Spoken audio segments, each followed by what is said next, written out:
Hey, so you just watched the series 11 premiere of Doctor Who, The Woman Who Fell to Earth. This is going to be a very unstructured, basic just stream of thoughts from the perspective of someone who's been following Doctor Who fanatically since 2005. Or even before, to be honest, because I've watched some episodes before, even before 2005 thing. Anyway, yeah, okay, just in no particular order.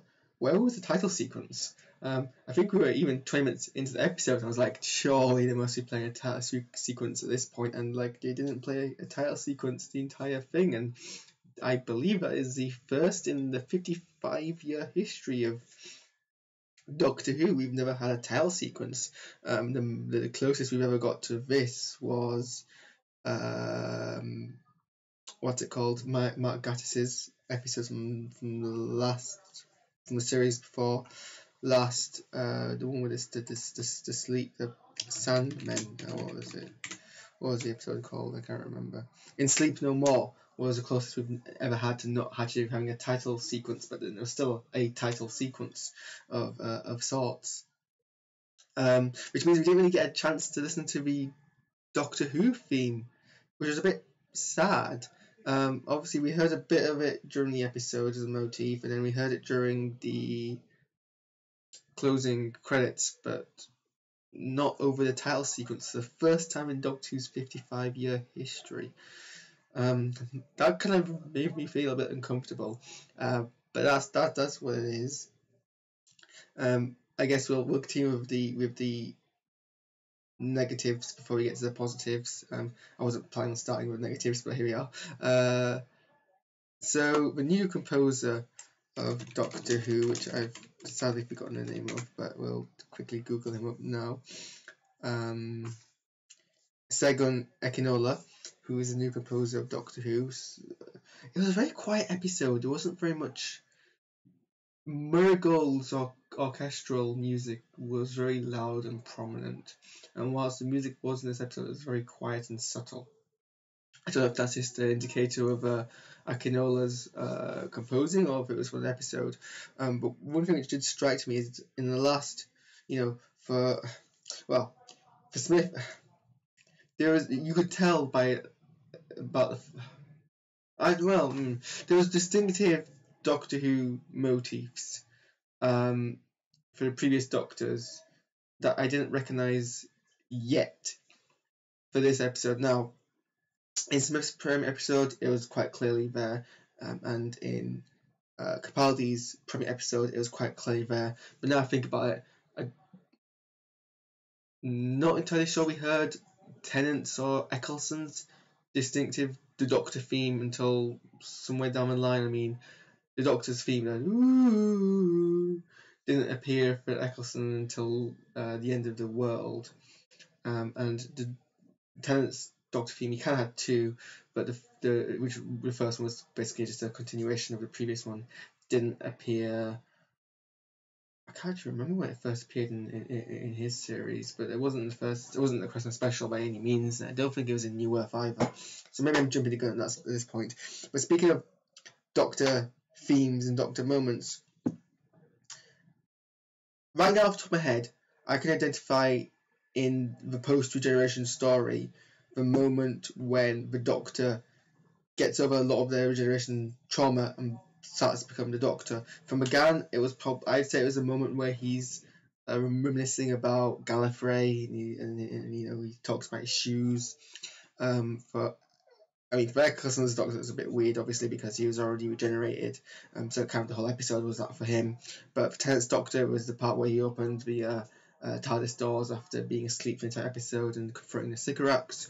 For Smith's episode, it was when he called up in the Datori, and with the Capaldi episode, it was when he pulled the mask off and the entire confrontation out of that. There wasn't really a moment in this episode where we got that same kind of moment for Whittaker's Doctor.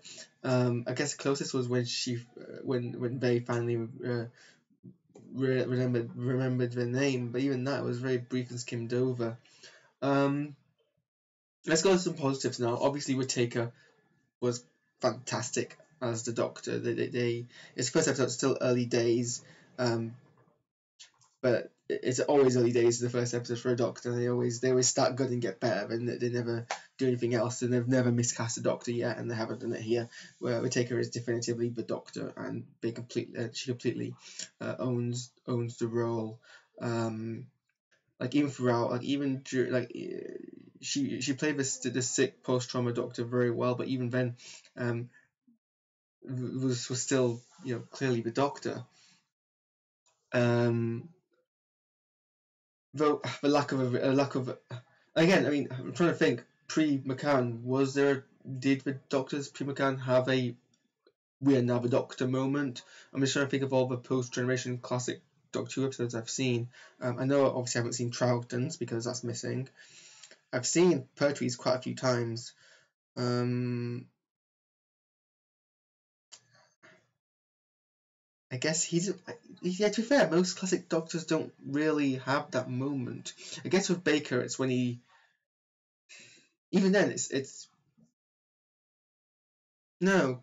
Actually, to be fair, a lot of classic Doctor episodes don't really have a moment where they kind of that like the same gravitas and spectacle that Tennant's, Smith's, and Capaldi's Doctor had, where there was one scene which was my lamp just buzzed on me, where there was the Doctor scene. Like with Baker, he was being weird until he put in his costume, and then he was a Doctor, and there wasn't really much of a fanfare. I mean, there was a literal fanfare in the shape of the Doctor's, the Doctor Who theme being played over when he comes out of TARDIS wearing his costume. But even then, I think that's actually same with Davison's Doctor. I mean, he spends most of it very confused. I guess it's kind of he still very confused, and then he gets better, and they don't really have much of a fanfare. So actually, I think that's very much a Davis and Moffat, and whoever's responsible for the Fox version, trope. So maybe it's not really an issue that we didn't have that, but I kind of was hoping we would get one at moments. But no, I mean, Whittaker was fantastic. Obviously, it's early days to really say what I love about the Doctor, but I mean, even after Capaldi's episode, I know every Doctor hitherto, I continue to find brilliant moments which I love about the Doctor. In terms of the supporting cast, I like Yaz and I like Ryan. And as the Spraxic myself, I just Spraxic bros, Bradley Walsh. If you've been seeing my reactions to the previous trailers, you know I call out Bradley Walsh a lot, but at least this time I remembered his name. What just fell on my floor? No, I'm aware Bradley Walsh was an actor before he was a game show host. But like, what is up with Bradley Walsh's acting? That just, I don't know, maybe it's just me, but he seems out of place. I don't know. I don't think it's just me. My flatmates also felt the same. The thing is, Bradley Walsh was fantastic when he played the Pied Piper in Savage Adventures. If you've forgotten, he was the clown in that episode of Savage Adventures, and he was phenomenal. He was creepy as heck in that episode. Like he completely disappeared into the role there. Here, I don't know, less so.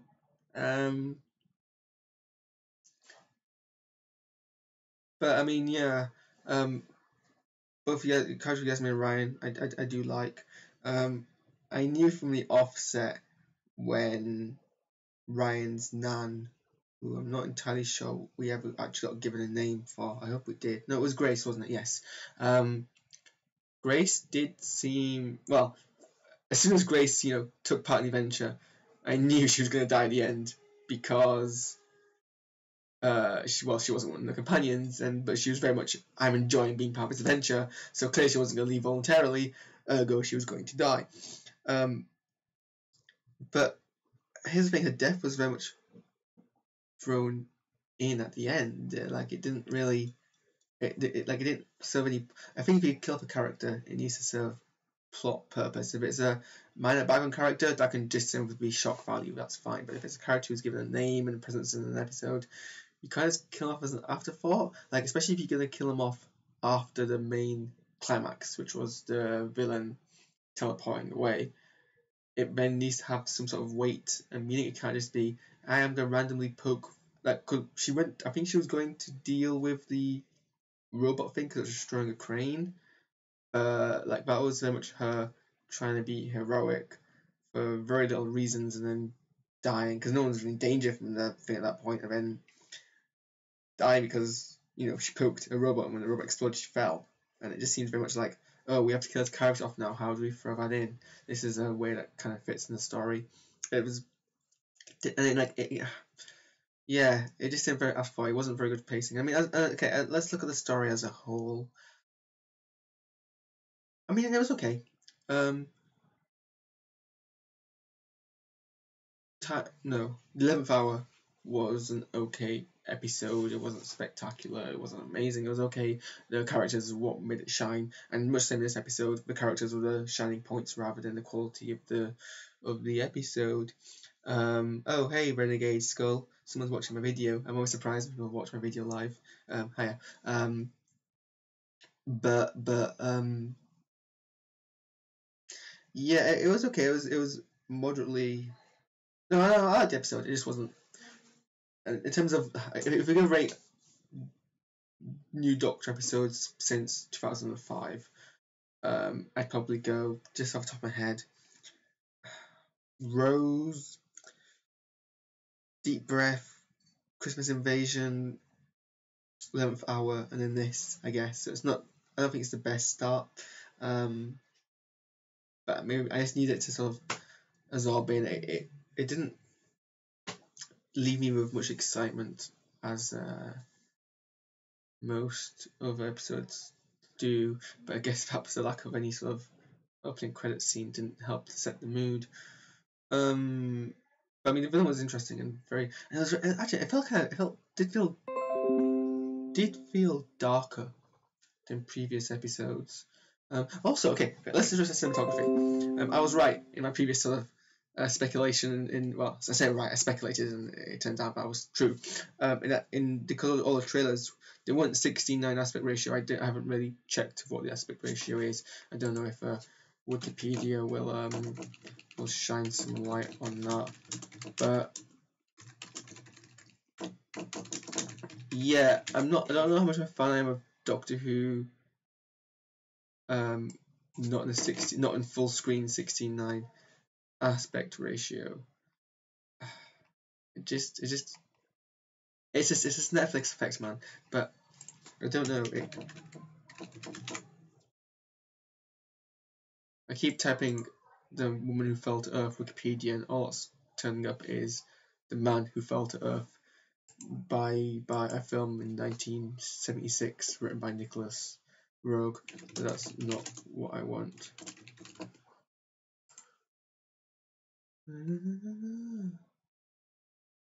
Don't know if this is if I can quickly work out what the aspect ratio is.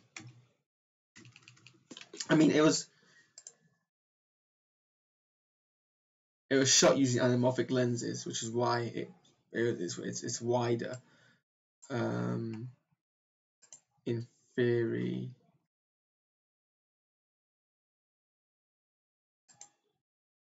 Okay. Interesting. The ratio is 2:1, which is, well, basically it's kind of a newish ratio that's kind of coming in now. The 2:1 ratio. I wonder if that's what Star Trek Discovery is broadcasting.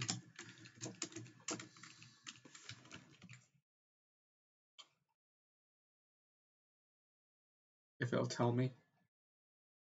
No, it won't. Never mind. Yeah, I mean, it definitely looks more cinematic. I don't know if it's the slightly subpar TV I'm watching it on. It did seem very. It was interesting. Actually, here's kind of my overall summary. And this is good. This is good. It felt like Doctor Who but different, and that's what you kind of want from you don't want a revitalization of Doctor Who which feels completely unlike any Doctor Who as before. Like the switch between classic series and to 1996 movie was it was different, but it's still clearly Doctor Who. And then the switch from classic series to new series was a change, but clearly still Doctor Who. I guess it's the same here, which I guess maybe this is what classic series fans felt like when I watched Rose in 2005 for the first time. But no, it still feels like Doctor Who, so it's good. And Whittaker owns the role, and that's good. Whittaker is the Doctor. Haters can go and piss off, really, to be honest.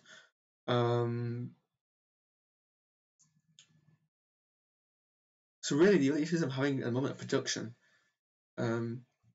So really, Chris Shinble, who I had reservations about being the executive producer of Doctor Who, and now it's because none of Chris Shinble's episodes were really my favourites. Wasn't who I would have wanted as a new showrunner.